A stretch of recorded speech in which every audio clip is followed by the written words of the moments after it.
அனைவருக்கும் வணக்கம். மருதவள்ளியம்மாள் தொழிற்பயிற்சி மையத்தின் சார்பில் உங்களை மீண்டும் சந்திப்பதில் மிக்க மகிழ்ச்சி அடைகின்றேன். இன்றைக்கு நம்ம படிக்க போகிற தெரிஞ்சுக்கிற விஷயம் என்னென்னா, டாங் டெஸ்டர் அதாவது கிளாம் மீட்டரை எப்படி பயன்படுத்தி நம்ம வேலை செய்கிறதுங்கிற நம்ம தெரிஞ்சுக்க போகிறோம்.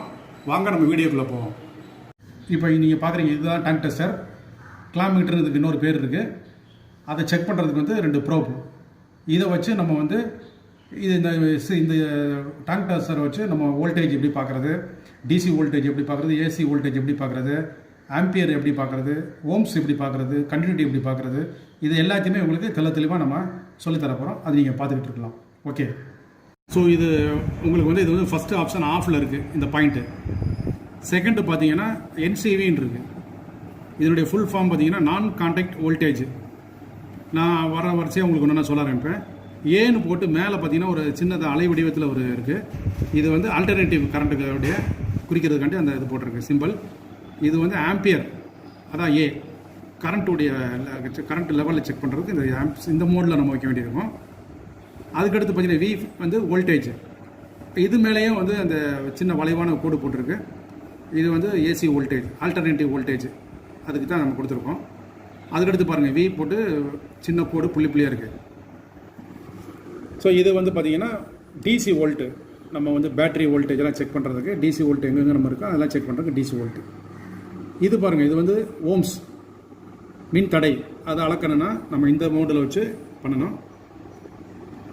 அதுக்கடுத்து பார்த்தீங்கன்னா 2 ஆப்ஷன் இருக்குது இந்த பத்திரத்தில். ஒன்று டயோடு சிம்பிள், இன்னொன்று பார்த்தீங்கன்னா கண்டினியூட்டி டெஸ்டர். ஸோ இந்த இடத்துல வரும்போது நான் சொல்கிறேன். இதை நீங்கள் செலக்ட் பண்ண பிறகு இந்த ஃபங்க்ஷன் பட்டனை ஒரு தடவை அமுத்துனீங்கன்னா டயோடுக்கு போகும். அதே ஃபங்க்ஷன் பட்டனை திருப்பி அமுத்துனீங்கன்னா இந்த டாங் டெஸ்டர் கண்டினியூட்டி மோடுக்கு போயிடும், பீப் சவுண்ட் மோடுக்கு போயிடும். ஸோ அடுத்த கடைசி ஆப்ஷன் ஹெர்ட்ஸ், அதிர்வெண், ஃப்ரீக்குவன்சியை செக் பண்ணுறதுக்கு நம்ம பண்ணுறோம். ஸோ இது ஒரு இதனுடைய ஆம்ஸ் ரேஞ்சு இப்போ நான் அப்புறம் ஒன்று சொல்கிறேன். ஆம்ஸ் ரேஞ்சு 200 ஆம்ஸ் வரைக்கும் இதில் மெஷர் பண்ணலாம். வோல்டேஜ் ஏசி வோல்டேஜ் 600 வோல்டேஜ் வரைக்கும் பார்க்கலாம். டிசி வோல்ட்டும் 600 வோல்ட் வரைக்கும் பார்க்கலாம். ஸோ இதை நம்மளுடைய ஸ்பெசிஃபிகேஷன், இந்த பிராண்டு மெக்கோ பிராண்டு. இதனுடைய ஃபுல் டீட்டெயில்ஸ் நான் உங்களுக்கு கேட்லாக்லேயே பின்னாடி காட்டுறேன், நீங்கள் தெரிஞ்சுக்கலாம். இப்போ நம்ம ஒவ்வொரு ஆப்ஷனையும் எப்படி பயன்படுத்துகிறோங்கிறத நம்ம தெரிஞ்சுக்க போகிறோம். வாங்க. இப்போ இந்த மீட்டரில் நான் என்சிவி பொசிஷனில் வச்சுருக்கேன்.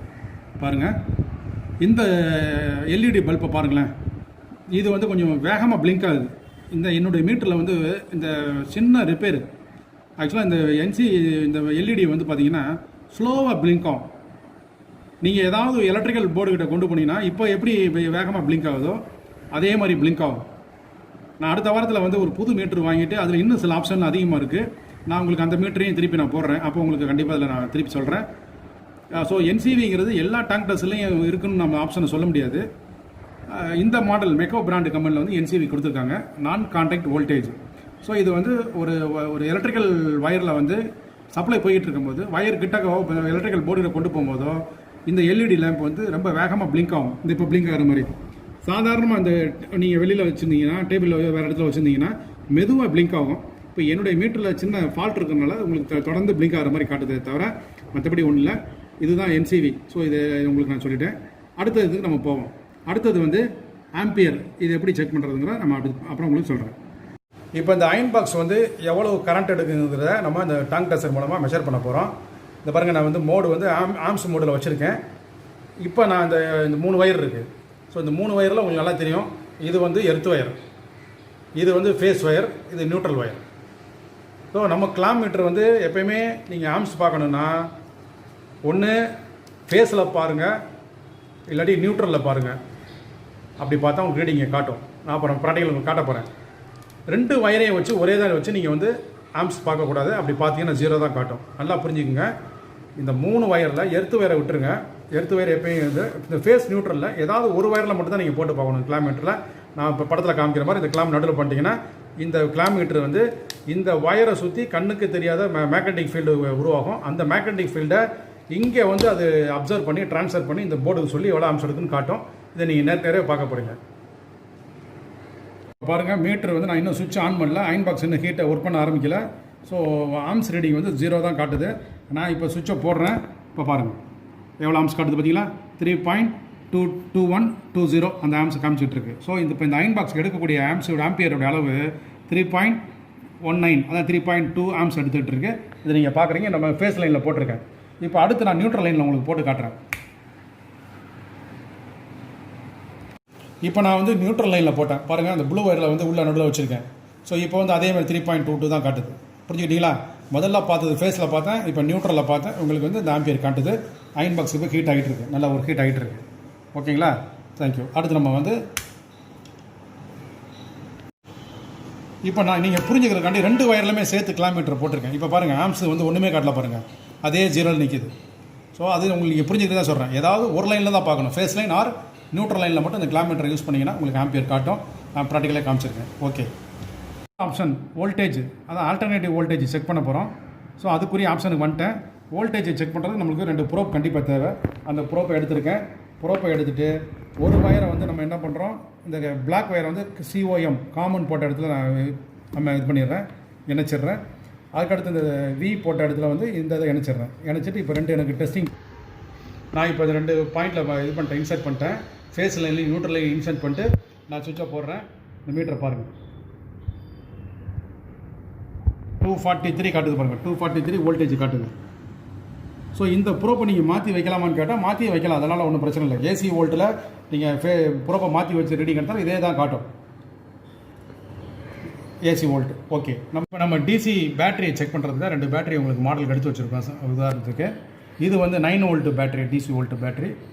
இது வந்து 1.5 வோல்ட் பேட்டரி.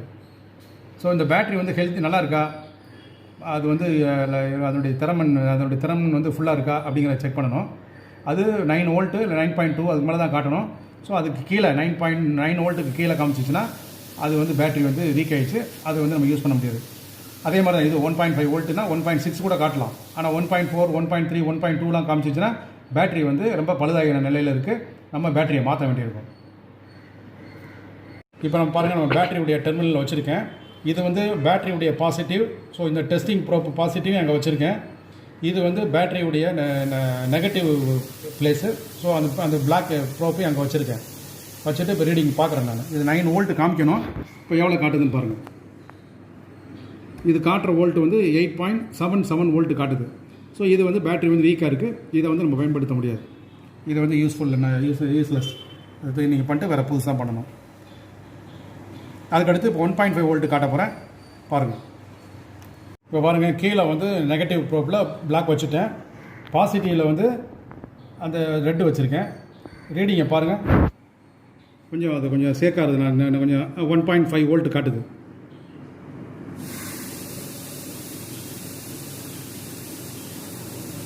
ஸோ இந்த பேட்டரி வந்து ஹெல்த்தியாக இருக்குது, இந்த பேட்டரி வந்து யூஸ் பண்ணலாம், நல்லா இருக்குது. 1.5 வோல்ட்டுக்கு மேலே காட்டுது. ஸோ இப்போ நீங்கள் இந்த மீட்டர் மூலமாக DC பேக் அளக்கிறத நீங்கள் தெரிஞ்சுக்கிட்டீங்க. ஸோ நீங்கள் இந்த இடத்துல கேட்கலாம், ப்ரோப்பை நான் மாற்றி வச்சா என்ன ஆகுன்னா உங்களுக்கு வந்து இந்த ரீடிங்கில் மட்டும் மைனஸுங்கிற வாது வரும். நான் வேணால் காட்டுறேன், அதை காட்டுறேன்ப்பா. இந்த பாருங்கள், இப்போ நான் வந்து பாசிட்டிவ் பேட்டரியுடைய பாசிட்டிவில் நெகட்டிவ் ப்ரோப்பை வச்சுருக்கேன். பேட்டரியுடைய நெகட்டிவில் வந்து நான் பாசிட்டிவ் ப்ரோப் வச்சுருக்கேன். ஸோ அந்த ரீடிங்கை பாருங்களேன், 0க்கு முன்னாடி பாருங்கள் மைனஸுங்கிறது இருக்குது பாருங்கள், அது மட்டும் தான் காட்டும். ஸோ அந்த மைனஸ் தான் காட்டும், மற்றபடி அந்த வோல்டேஜ்லாம் கரெக்டாக காட்டும். இதை நீங்கள் தெரிஞ்சுக்க வச்சு ஒரு சின்ன விஷயம் தான் அது. ஓகே, நம்ம அடுத்த ஸ்டேஜ் போவோம். இப்போ நான் இந்த அயன் பாக்ஸில் உள்ளே இருக்கக்கூடிய ஃபிலமெண்ட் இருக்குது பார்த்தீங்களா, அதோட வந்து எவ்வளோ மின்தடை இருக்குது அப்படிங்கிறத நான் செக் பண்ணுறதுக்கு தான் போட்டிருக்கேன். பாருங்கள், அந்த பவர் சப்ளை லைனில் தான் கொடுத்துருக்காங்க. பவர் சப்ளை கொடுக்கக்கூடாது, அந்த போகிற லைனில் வந்து 2 வயர், இந்த ப்ளூ அண்டு ப்ரௌன் வயரில் வந்து நம்ம வந்து பார்க்கும்போது ஓம்ஸ் எவ்வளோ இருக்குன்னா 69.5, அதான் 70 ஓம்ஸ் இருக்குது. ஸோ அந்த மின்தடை உங்களுக்கு காமிச்சிருக்கேன் பாருங்கள். இந்த அயன் பாக்ஸில் இருக்கக்கூடிய அந்த காயிலுடைய மின்தடையை வந்து நம்ம பார்த்துருக்கோம். ஓகேங்களா? இன்னொரு உதாரணம் காட்டுறேன். 5 ஓம்ஸ் இருக்குது, 4 ஓம்ஸ், 21 ஓம்ஸ் இருக்குது, அப்ராக்சிமேட்டாக 22 ஓம்ஸ்ன்னு வச்சுக்கலாம். அந்த மின்தடை இருக்குது. ஸோ அந்த மின்தடை அளக்கிறதுக்கு தான் நம்ம வந்து இதை பயன்படுத்துகிறோம். மின்தடை என்னங்கிறத அப்புறம் நான் உங்களுக்கு தனியாக பேசுகிறேன். மின்தடையை அளக்கிறதுக்குரிய ஓம்ஸ் பார்த்துட்டோம். ஓகேங்களா? அடுத்து நம்ம ஸ்டேஜ் போவோம் வாங்க. நம்ம வந்து அந்த டயோடு அண்டு கண்டினியூட்டிவ் மோடில் இருக்கிறோம். ஸோ அந்த ஸ்க்ரீன் நல்லா பாருங்கள், அதில் டயோடு தெரியுது. அப்போ நம்ம டயோட் மோடில் இருக்கும். இதை வந்து கண்டினியூட்டி மோடு மாற்றணும்னா இந்த பட்டன் அழுத்துங்க. அமுத்திட்டீங்கன்னா இது வந்து என்ன போயிடுச்சு, கண்டினியூட்டி மோடுக்கு போயிருக்கு. ஸோ திருப்பி அமுத்தினா டயோட் மோடுக்கு வரும். இப்போ கண்டினியூட்டி மோடு வச்சுட்டு இப்போ நான் காட்டுறேன் பாருங்க. சவுண்டு பார்த்தீங்களா, இந்த மாதிரி சவுண்டு வந்துச்சுன்னா உங்களுக்கு வந்து நம்மளுக்கு வந்து கண்டினியூட்டி இருக்குது. இப்போ வந்து ஒரு நீளமான ஒயர் இருக்குது, இல்லை ஒரு கம்பி இருக்குது, அதை வந்து நம்ம டெஸ்ட் பண்ணணும்னா இந்த மாதிரி எடுத்து நம்ம கண்டினியூட்டி செக் பண்ணணும். நான் ஒரு ஒயர் எடுத்து உங்களுக்கு காட்டுறேன். இப்போ உங்களுக்கு ஒரு நீளமான ஒயர், நான் உதாரணத்துக்கு இங்கே ஒரு சின்ன ஒயர் எடுத்து காமிச்சிருக்கேன். இந்த ஒயர் எங்கேனாச்சும் நடுவில் கட் ஆகாமல் தொடர்ச்சியாக இருக்கா அப்படின்னு நம்ம பார்க்கணுன்னா மீட்டரை வந்து கண்டினியூட்டி மோடில் போட்டுட்டு ஒரு ஒயரை ஒரு லெக்கை இங்கே டச் பண்ணுங்கள், இன்னொன்று வந்து இங்கே டச் பண்ணுங்கள். சவுண்டு வந்து பார்த்தீங்களா, இந்த மாதிரி சவுண்ட் நல்லா வந்ததுன்னா இந்த ஒயர் வந்து நல்லா இருக்குது, எங்கேயுமே கட் ஆகலை. சவுண்டு வரலைன்னா ஒயரு கட் ஆகிருக்குன்னு நம்ம தெரிஞ்சுக்கிறோம். ஓகேங்களா. இப்போ உங்களுக்கு நான் கடைசி ஆப்ஷன் வந்து ஹெர்ட்ஸ் ஃப்ரீக்வன்சியில் வச்சுருக்கேன். மீட்டரை வச்சுட்டு அந்த 2 ப்ரோப்பை கொண்டு போய் அந்த பாயிண்டில் வச்சுட்டு சுவிட்ச் ஆன் பண்ணியிருக்கேன். இப்போ பாருங்கள், ரீடிங் பாருங்கள், 49.89, அதாவது அரௌண்டு 50 ஹெர்ட்ஸ் இருக்குது. இந்த ஹெர்ட்ஸ் ஃப்ரீக்வன்சியை பற்றி நம்ம வந்து அவ்வளோ பெருசாக உரி பண்ண வேண்டிய அவசியம் இல்லை. அது வந்து கவர்மெண்ட்டாக மெயின்டைன் பண்ணுவாங்க. ஸோ 50 சைக்கிள் வந்து நம்மளுடைய இந்தியன் இதை நம்ம வந்து 50 சைக்கிள் மெத்தடில் ஒர்க் பண்ணுறோம். Power supply, alternative current power supply. So அதனால் நம்ம வந்து மற்ற மீட்டர்ஸ் தான் எல்லாமே யூஸ் ஆகும். ஃப்ரீக்வன்சி ரொம்ப நம்ம ரேராக பார்க்க வேண்டிய அவசியம், ரொம்ப ரேர் நம்ம செக் பண்ணுறதுக்கு. ஓகேங்களா. ஸோ இன்றைக்கி வந்து இப்போ நான் உங்களுக்கு வீடியோவில் காமிச்சது வந்து இந்த மீட்டரை பார்த்தீங்க, 27T ஆட்டோங்கிற மீட்ரு. இந்த மீட்டரில் பார்த்தீங்கன்னா நம்ம வந்து டெம்பரேச்சர் பார்க்க முடியாது, ப்ளஸ் வந்து கெப்பாசிட்டருடைய வேல்யூ பார்க்க முடியாது இந்த ஆப்ஷனில். இதே இது நீங்கள் வந்து இந்த மீட்டர் எடுத்தீங்கன்னு வச்சுங்களேன், 72T ஆட்டோ அப்படிங்கிற மீட்டர் எடுத்திங்கன்னா இதில் நீங்கள் வந்து டெம்பரேச்சரும் பார்க்கலாம், ப்ளஸ் வந்து கெப்பாசிட்டருடைய வேல்யூவும் செக் பண்ணலாம். ஸோ விலை பார்த்தீங்கன்னா கூட ஒரு 600 700 தான் இருக்கும் உங்களுக்கு வித்தியாசம். ஸோ இந்த மாதிரி மீட்டர் நீங்கள் வாங்கிட்டீங்கன்னா உங்களுக்கு நல்ல விஷயம். நீங்கள் வந்து ஏர் கண்டிஷன் ஷாப்பில் பார்த்தீங்கன்னா ஸ்பேர்ஸ் விற்கிற கடையில் பார்த்தீங்கன்னா சைனா மேக்கு, லோக்கல் மேக்கெலாம் கொடுப்பாங்க. 500 600 டேங்க் டெஸ்டர் கொடுப்பாங்க. ரொம்ப நல்லாயிருக்குன்னு சொல்லுவாங்க. அவங்க கடைக்காரங்களுக்கு நல்லா இருக்குமே தவிர நம்மளுக்கு நல்லா இருக்காது. அதனால் தயவுசெய்து அந்த மாதிரி மீட்டரை வாங்கி நீங்கள் ஏமாந்துட வேண்டாம். மெக்கோங்கிற பிராண்டு என்னுடைய எக்ஸ்பீரியன்ஸில் ஒரு 20-30 வருஷத்தில் நான் வந்து இந்த இதுதான் யூஸ் பண்ணிக்கிட்டு இருக்கேன். 10-15 வருஷம் கூட மீட்டர் நல்லபடியாக வந்துக்கிட்டு இருக்கு. ஸோ மெக்கோ நீங்கள் வந்து பேசிக் மாடல் வாங்கணுன்னா இந்த 27T ஆட்டோங்கிற மாடல் வாங்குங்க. கொஞ்சம் டெம்பரேச்சர் கெப்பாசிட்டர் வேலையெல்லாம் வாங்கணுன்னா இந்த 72T ஆட்டோ மாடல் வாங்குங்க. உங்களுடைய லோக்கல் ஏரியாவில் வந்து எலக்ட்ரிக்கல் ஷாப்பில் மாடலை கேளுங்க, உங்களுக்கு கண்டிப்பாக கிடைக்கும். ஏதாவது உங்களுக்கு உதவி வேணால் என்னோட கமெண்ட் பண்ணுங்கள், நான் எங்கே கிடைக்கிற டீட்டெயில் கூட கொடுக்குறேன். ஸோ இந்த வீடியோ உங்களுக்கு பிடிச்சிருந்தா நீங்கள் வந்து கண்டினியூவாக வாட்ச் பண்ணுங்கள் எங்களுடைய சேனலை. மிக்க நன்றி, வணக்கம். இந்த வீடியோ உங்களுக்கு பிடிச்சிருந்தா உங்கள் நண்பர்களுக்கு மறக்காமல் ஷேர் பண்ணுங்கள், லைக் பண்ணுங்கள், எங்கள் சேனலை வந்து சப்ஸ்கிரைப் பண்ணுங்கள். இந்த வீடியோவை நீங்கள் பார்த்ததுக்கு மிக்க நன்றி.